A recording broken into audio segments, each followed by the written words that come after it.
America's initial involvement in Vietnam began in the Eisenhower years. It escalated through the Kennedy, Johnson, and Nixon administrations.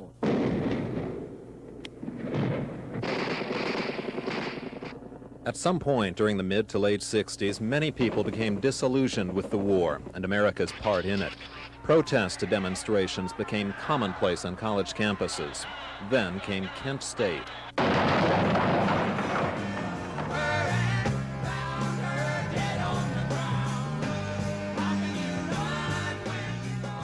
The killing of 4 young people at Kent State galvanized student resistance to the war at campuses across the country, including the University of Iowa.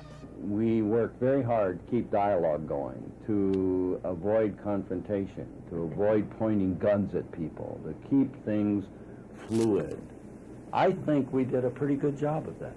Dean Spriestersbach and Dean Philip Hubbard were then, and still are, members of the University of Iowa Central Administration. They were part of the team that was responsible for a remarkable decision made during that spring of 1970, a decision that gave U of I students the option to leave school and get full credit for their courses with the grade they had at that time. The dilemma arose from our concern for health and safety, and that's why we said, if each person will have to decide for himself or herself. If you feel that it's better for you to leave, you may do so without penalty. Physically, the University of Iowa looks much the same as it did in the late 60s and early 70s. There are, of course, some new buildings, but the hub of the campus remains the Pentacrest. But are the students here the same? In most ways, probably they are, but there's one overriding difference between now and then. The draft. They saw themselves being going off to war. People will take more extreme action if they feel that their very lives are at stake than they will, many people will, if they simply want to express a principle. There are still principles that cause students to protest.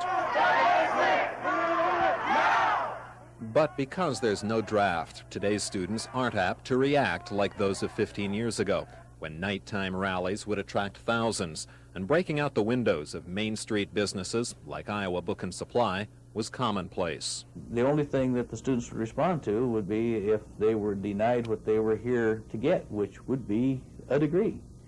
And the only people that can threaten that were the administration. And they chose not to do that. It was a troubling time. We were faced with a whole host of dilemmas. There was no norm to go to. There was no institutional experience here or elsewhere that helped you very much. That same frustration was voiced by lawmen who tried to control the demonstrations. Lyle Dickinson was the state patrol commander in charge of eastern Iowa at the time. I was confused as to why, Well, we had a job to do, and, we also had some personal feelings, but we'd taken an oath to do a job and not allow people to tear up a community. Eventually, the war did wind down, and so did the protests at Iowa and elsewhere. But while America's involvement was ending, a tragedy was just beginning for the people of South Vietnam. A look at some who left and are now in Iowa in my next report. I'm Barry Butters for Iowa Tonight. Hot dog. They don't have that.